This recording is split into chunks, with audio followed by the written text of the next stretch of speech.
What happens when you retire from sports and it wasn't actually your choice? In this athlete story, I've invited former competitive dancer Chrissy Papetti for a chat about retiring from sports when you're nowhere near done with it yet.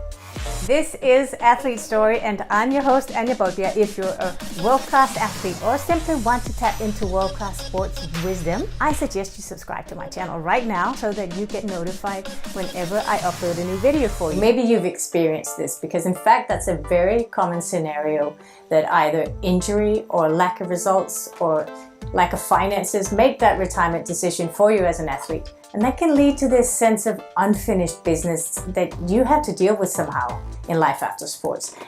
And we'll dive into that together with Chrissy today. She works as an occupational therapist, and we'll get into what that means later.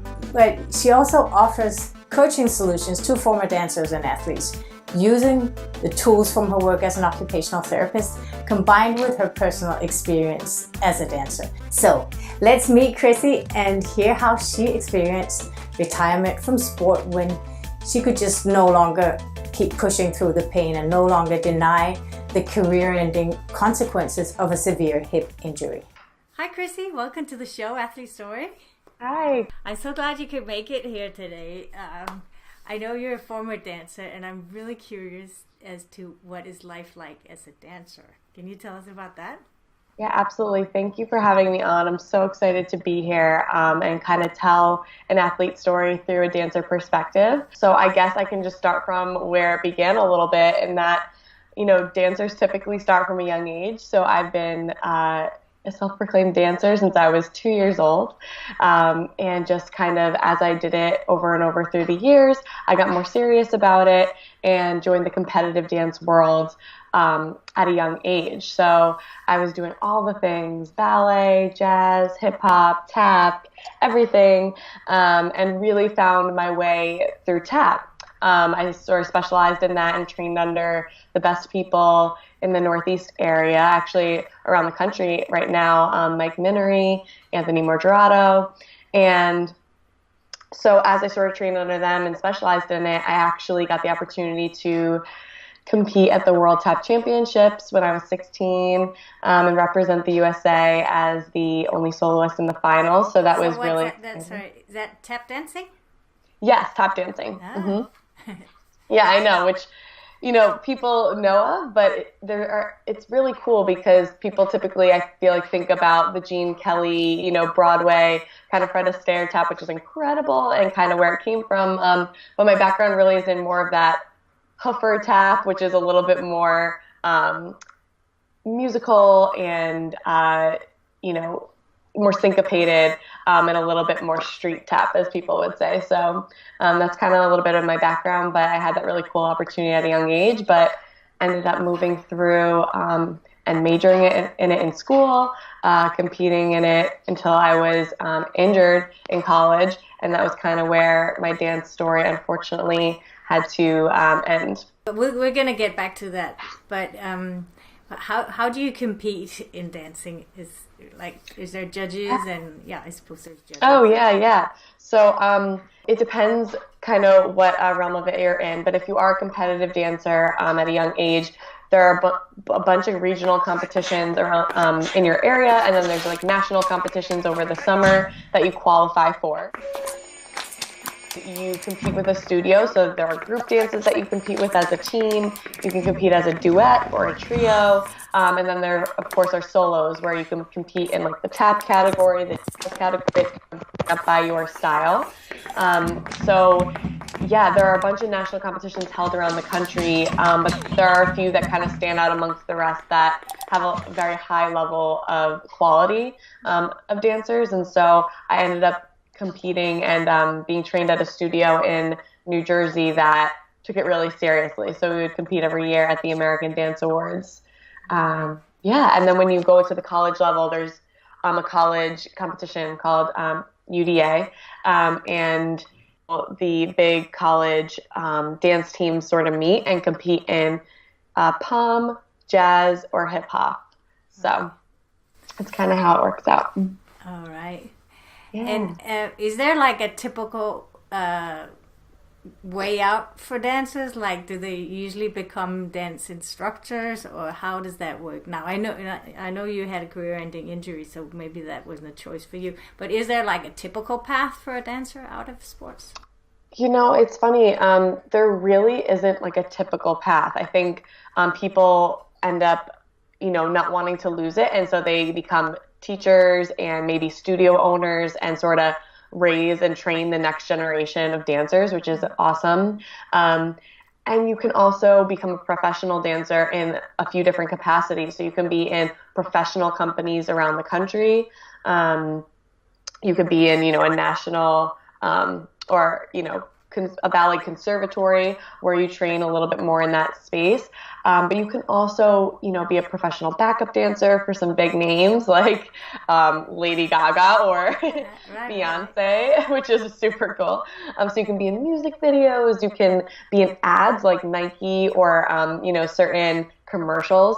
So you can really pave your way sort of in different spaces, but I would say it's more the commercial route, which is the bigger celebrities and commercials, or you can kind of go the more company route where you perform every year around the country, with a specific company. Right. You had to end your career because of an injury to the hip, right? Yes. Yeah. So I tore my labrum in my hip the beginning of my junior year of college. So like I kind of alluded to earlier, I was a dance major and also a part of the Michigan dance team at the University of Michigan. So I was dancing pretty much 24/7. So it's kind of no surprise that I ended up facing an injury. But what was interesting is my injury was misdiagnosed for 2 years. So, they were saying, oh, it's a groin pull, it's a, hip flexor strain. And so I was getting it treated as that, but the pain never really subsided and nobody could really figure out what it was. So as all good dancers do, I just pushed through it and, danced on a torn labrum for 2 years. So painful. Yeah, not exactly the most comfortable. And that was really tricky because I had to make some really hard decisions during that time of, letting up a little bit on the intensity that I was dancing, choosing not to compete at nationals with my dance team senior year, choosing, to sit out of certain dances as a major. And it took a really big mental and physical toll on me during that time. Yeah. Yeah, I imagine. Yeah. So all this time you think that the pain is going to go away one day and that you can get all back to where it was before, and you keep going like that for 2 years. Exactly. And that was kind of the craziest part was, you're hoping, you're going to PT, you're hoping physical therapy, you're hoping it's going to get better. And it really didn't. And I never truly rested, so it just kind of kept persisting. So once I had time to actually rest and the pain still wasn't getting better, I got it properly diagnosed as a right hip labral tear. And so when I actually went to the proper doctor, he was like, it's torn off the bone and it's black and blue. And, I really just beat it up. So the best route really was surgery. So in the midst of my master's program, which I can talk a little bit about later, I ended up getting hip surgery, of course, right? So in the back of my mind, I was like, yes, I'm not dancing right now. I'm kind of going down a different path. But once I get the surgery, the pain will go away and I can do what I want to do. I can move my body again the way I want to. I can maybe dance again. And so I had all these hopes. And so once I got my surgery and took a full year to really recover and rehab, my pain was still there. It was a little different, but it was very much still there, and it was really discouraging. And when I went back to the doctor, they were like, your surgery looks fine. Maybe you just need some more time. And so a whole nother year, and my pain persisted. So it was really I came to a head of realizing that I can't continue to live my life waiting for the pain to leave. It was just always like my life is on pause until the pain goes away. And it just didn't work. So I had to really figure out how to live despite the pain and kind of conquer that from letting the pain control my life. So that was a really big turning point for me in my story. So how did you manage to finish your major if that wasn't dancing? So I actually was able to finish it out. Like I said, I sort of pushed through it. So even though I had to sit out of certain pieces, that was really on my terms. So I still finished the classes I needed to take. I still did my senior concert, which is where I choreographed a dance with a bunch of dancers, and I also performed a solo. So I still finished it out. It was just, pushing through the whole way there. So it was tough. Wow. Yeah. And so now the big question, do you work with this today? Today? Oh, good question. So I always say that I love that I did it because it really set me apart when I was moving into the next phase of my life, which was to get my master's in occupational therapy. And having that background in dance and also anatomy and physiology, I sort of combined the creativity and just movement understanding that I got through my major and applied that to how I operated as an occupational therapist and how I work with people, today just on their movement fundamentals. So I still tap into that major. But it's so interesting when you major in dance in college because you're either going to use it to become a professional dancer and keep going, or maybe you teach, or you kind of just find a new path. So that's sort of what I did is I fused it in, but it's not, I'm not professionally dancing to this day. No.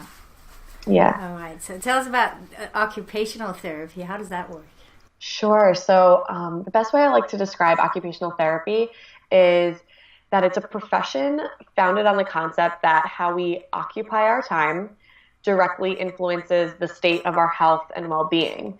So that's a really broad definition, but OT is really broad in what we're able to do and the domain that we kind of cover in our profession. So basically, the things that we take for granted, right? Like dressing ourselves, brushing our teeth, taking a shower. Those are all things that occupy our day that influence our health and well-being, right? We can take care of ourselves. We feel good that we are independent in those things. So if you have a stroke or you have a heart attack and it impacts your health and you're no longer able to be independent in those everyday activities, your health and quality of life are going to significantly decrease. And so occupational therapists come in to sort of analyze the performance of these tasks. So, what are they able to do? What are they able and not able to do in the task itself? How does their environment support them to be able to do that task? And, what are the circumstances of their health that are impacting that? Mm-hmm. So we're kind of problem solvers, and we break down the situation, help rebuild it so people are more independent and well in their everyday lives. So I kind of gave a very medical example, but it can also span to mental health and working with people just on their general health and wellness too. Yeah. Yeah. So we had on the show a guy called Matthew Wechsler. Mm-hmm. He was an extreme skier and also liked all kinds of adventure sports. And he had a really bad accident where he actually died. He drowned. And then he was revived on the beach. But he wakes up in 2 days later in this facility where he's paralyzed from the neck and down. And he tells how he used art and that whole side of occupying his mind to help him heal, and he's actually doing really well today, doing arts and having regained a lot of movement. And he does it very visually by doing his art with weights on, so that his art pieces are kind of like visual, something that you can see the fatigue and the hard work that it is. So I guess that's a form of occupational therapy. Wow, yeah. I mean, I'm sure in his journey of recovery, he ended up working with occupational therapists because, physical therapists and OTs kind of work hand in hand to help people post spinal cord injuries, which he had, I'm assuming, with his being paralyzed. So yeah, we go from the fundamentals of what do we need them to basically do, right? I'm sure he needed to first learn how to sit up at the edge of the bed, right? The most basic of things, or even roll from side to side in his bed to be able to move. And then progressed all the way to what gives your life meaning, what is something that's going to make you feel like you're living your best quality of life. So once he was able to do those kind of fundamental everyday activities with more independence, then it's like tapping into the art, tapping into the different ways that you can use your body to express yourself in new and interesting ways. So I love that you shared that story. That's it's so empowering, and it's so rewarding to be in this field because you really see incredible stories like that of people who bounce back and start their lives over in a new way. Yeah. Well, he also actually gives thanks to his athletic mindset for believing that he could have an impact and change things through practice and through persistence. And absolutely. How have you used anything from your athletic background into finding this new way in life and dealing with that pain that you had for so many years and finding your new path in life? Yeah, no, absolutely. I think athletes and dancers are just uniquely positioned from just a young age of really cultivating this certain type of mindset and work ethic, right?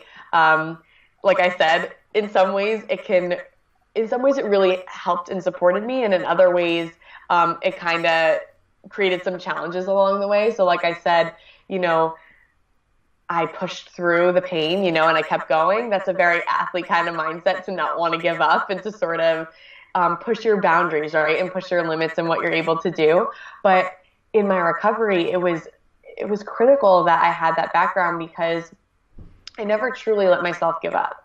And it's that persistence that I feel like really makes the difference in sort of an athlete pushing through challenges and setbacks and barriers, and somebody who maybe didn't have that exact experience. But personally for me, I found that when I was able to, throughout my recovery, as I was going through my master's, the fact that I could get my master's and still have that goal-oriented, part of my life while I was still rehabbing the physical aspects of my injury, I think that made such a difference because as athletes and dancers, we have that goal-oriented mind. We want to be working towards something, improving something, learning, just bettering ourselves and growing. And the fact that I was able to do that in another capacity, I feel like really kept me afloat during my recovery process because, is it like challenging and demanding when your body isn't recovering the way that you want it to, or you're not able to use it as you always had. So I feel like that really kept me afloat during those times, and I completely attribute that to my dancer and athlete mindset. Right. Yeah. Now, I ended my skiing career the first time around due to one injury too many, and I had for many years after this feeling of unfinished business that I so wasn't ready to let go of the skiing at that point. And I know that I think it's even more people will leave sports at a time where they don't decide to than actually people who say, okay, it's done, I'm good, time for something else. So right. I think there's a lot of people leaving sports with this kind of unfinished business feeling. How have you dealt with that, and did you feel it the same way? Oh my gosh, yeah, you like totally struck a chord with me because I talk all the time about how when I had a dance career ending injury, it wasn't on my terms.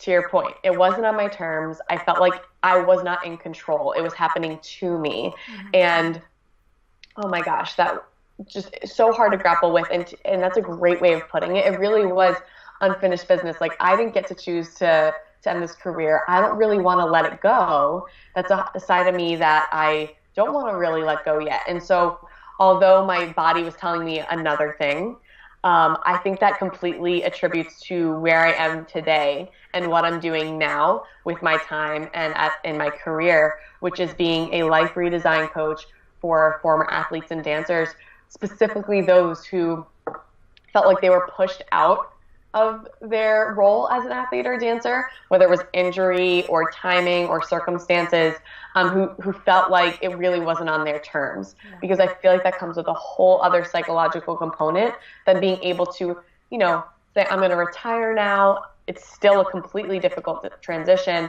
but it's not ending on your terms, And so that was a huge piece of my, I think, fuel to my fire of why I'm doing the work that I'm doing today and working with these dancers and athletes, because it's just a whole other layer of challenge when you move into that next phase to overcome, so that you are able to find what your purpose is again. I mean, what your identity is. As athletes, you are wrapped up in your sport. That is your identity. That is who you are. You don't really explore yourself much outside of that while you're in it. So who are you once you're pushed out of it? What's your purpose now that you're not working toward these goals in your sport or your art? And kind of what does your lifestyle look like now? And, you're not attending practices, you're not attending, these training sessions anymore on somebody else's terms or being guided by a coach. So how do you now reformulate what your life looks like now that you're not in that anymore? So those were kind of the areas that bubbled up for me. But definitely I can relate 100% to that feeling of unfinished business. And then there's this whole situation of what do other people expect of me, and how am I going to fit in, and who am I without my tap dancing shoes or whatever. So that I know that's a big issue for many people, and I know it's being almost more dramatized by actually the people who love us the most and who care the most for us, because they're like, what is going to happen to her now that she's going to stop skiing? How's she going to go into the real world? And, right. My point when I try to advise athletes on this is don't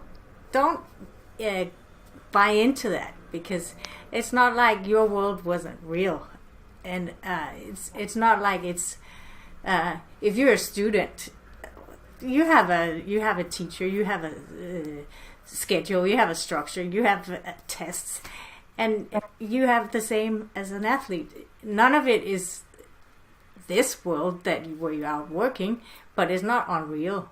It's just a different phase. So I think that helps to know that it's not like you're starting from scratch. Oh my gosh, yeah. No, I know. And I think it's so true, is that it is its own type of career, and that it requires so much out of you physically, and it's not your typical 9-to-5 by any means. But at the same time, oh my gosh, does it prepare you for pretty much anything? And I feel like sometimes athletes and dancers underestimate just how prepared they are to take on pretty much anything that they want to. And they're like, well, I don't have this formal degree, or I don't have this, maybe extensive education behind them for something. But I think especially nowadays with the internet being what it is, you can really make a future for yourself that you find fulfilling, and that it is completely legitimate and brings you in an income. And I think it's really amazing how well athletes and dancers are prepared to take on the next chapter. And I agree that sometimes either they or the people around them can underestimate just how ready they are for that. Mm-hmm. Do you have any? What's your first step when a dancer comes to you and says, I feel a little lost, I know it's time to stop dancing, or I got kicked out because of an injury or whatever happened? Yep. Where do you start? So I think the number one place to start with these types of experiences is self-awareness, which sounds a little bit random, but if you don't understand what it is you're going through and why you're going through it, how are you able to move forward, right? Effectively, and in a place where you feel confident in moving forward. I think sometimes athletes feel like they kind of need to push on and they're not really ready to yet. And then they end up facing a lot of resistance and they don't really understand why. And there are actual transition phases that have been researched and studied that show that people are at different readinesses for change and different stages to grieve their identity and different stages to just transition from one phase to another. And I feel like that's the most important place to start, because if you know where you're at in that transition and where you are in your readiness to change and where you are in grieving your previous identity, then you can actually leverage where you're at to move forward properly. And you can actually normalize your experience and be like, oh, okay, like I'm supposed to be going through a phase of denial right now and feeling like I don't want to accept the fact that I have to move on. And that's okay. You know, I felt like I was so weak for, you know, not accepting where I was at when it was happening. And, you know, I went through a lot of denial. I was holding on to anybody and anything that would tell me that I could still do it and I wasn't hurting my body, you know. Any physical therapist that was like, well, you can keep exercising. You're not hurting it, but you may not heal. And I was like, all right, well, if I'm not hurting it. And so I was kind of gripping onto anything during that phase. But it was so eye-opening to be like, oh, okay, I was supposed to go through a phase of toying with that denial and not really accepting where I was at. So I think, you know, not I think, I know that that's where I start with every dancer that I work with. In the beginning. Yeah, I find this whole concept of the phases to be really helpful. I even when you're doing in an injury, you know, well, there's this phase and this, and then you expect to come out on the other side. And right. For any major life change, it just helps to have this. Okay, this has got to be one phase. I know I'm going to get out of it, so that you don't see things as this is everlasting, the way it's going to be. Right, yeah. Exactly. And I feel like that also just empowers dancers or athletes right from the start, because it's like, this is where you're at. It's going to take time, but this is the best way to move through this phase. But know that this one's waiting for you when you're ready to step into it. And it's not just like, I'm forever just going to be hanging out in this limbo of not knowing where to go and not knowing what to do.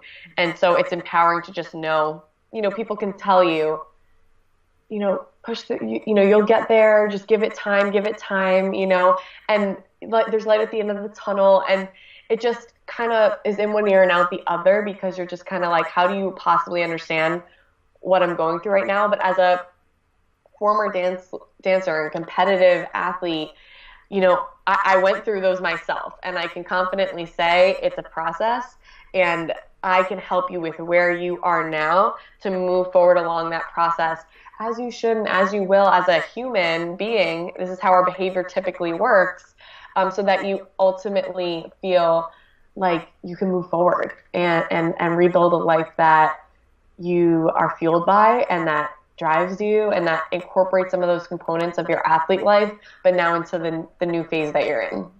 Yeah. And then I think, and this will go well with the occupational therapy, I suppose, that then you don't have to wait till, you know, everything is in line and you know exactly what you're going to do. You got to go out there and take that one step and do that one thing and try this one. And on that journey, you're going to find your way. And it's like in sports, you didn't have everything lined up for you when you started. It right. Takes that little bit of trial and error. And Exactly.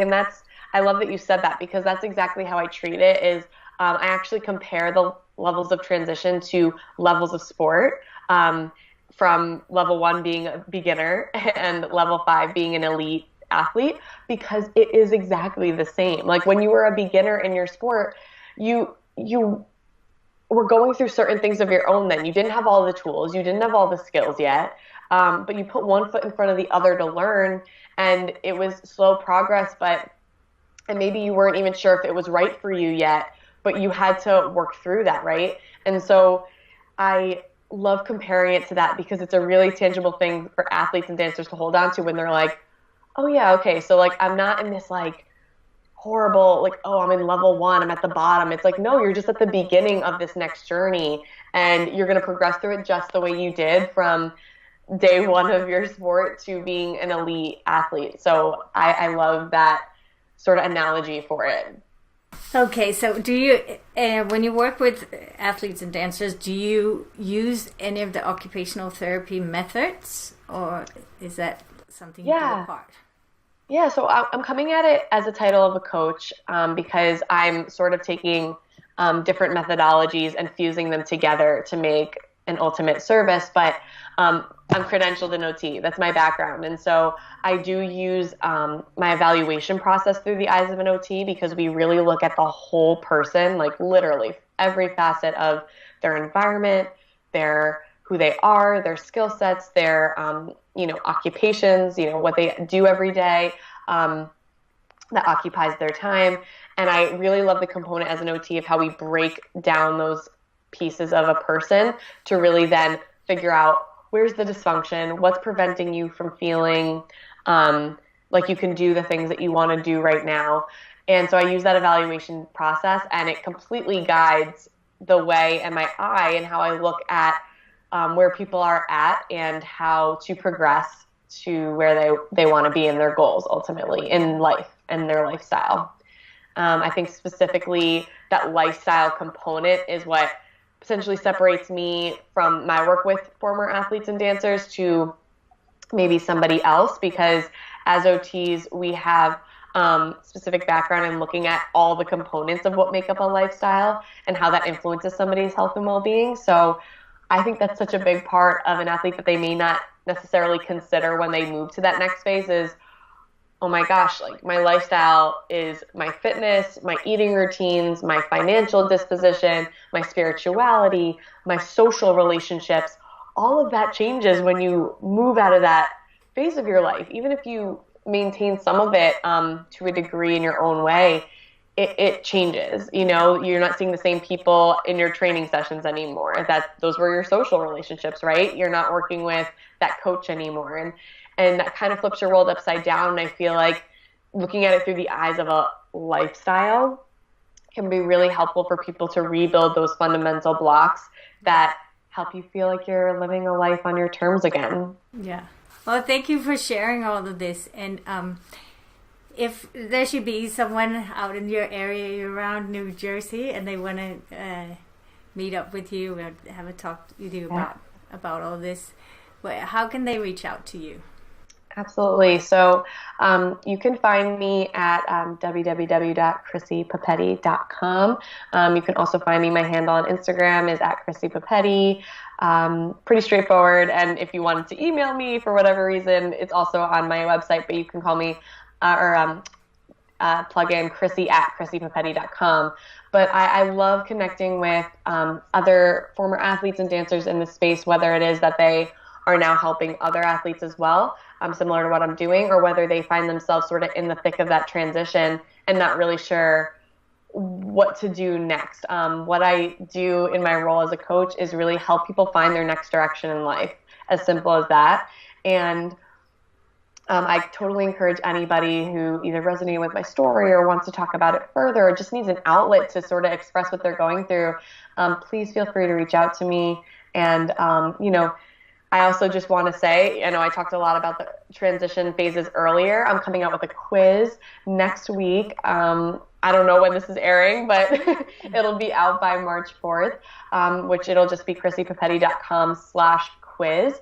And it'll actually pinpoint exactly what level of your transition that you're falling into, and then how to leverage that level to sort of move forward, like I was saying, and kickstart your journey to really figuring out what you want to do and what you want your life to look like in this next chapter. So I'm super excited about that. I'm hoping it provides a lot of value to former athletes and dancers out there who are wondering where they're at now and where to go next. So thank you. Excellent, Chrissy. I'm so glad to have you be part of the Athlete Story community, and hope to catch up soon. Thank you so much. It was such a privilege being on here, and I appreciate you giving me a platform to talk about my story. Thank you. Thank you. Bye. Bye.